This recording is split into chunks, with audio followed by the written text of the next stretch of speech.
Ready to blast off from USDT and land in the Solana ecosystem?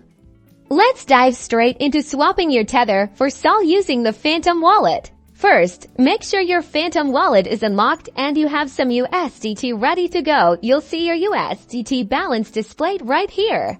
Next, click on the swap icon. It looks like two arrows going in opposite directions, usually located at the bottom of the wallet interface. You'll now see the swap screen in the pay section. Ensure USDT is selected in the receive section. Select SOL now. Enter the amount of USDT you want to swap for SOL. Phantom will automatically calculate the estimated amount of SOL you'll receive. Pay close attention to the network fee displayed below. This fee is paid to the Solana network to process the transaction. If you're happy with the estimated SOL and the network fee, go ahead and click the swap button.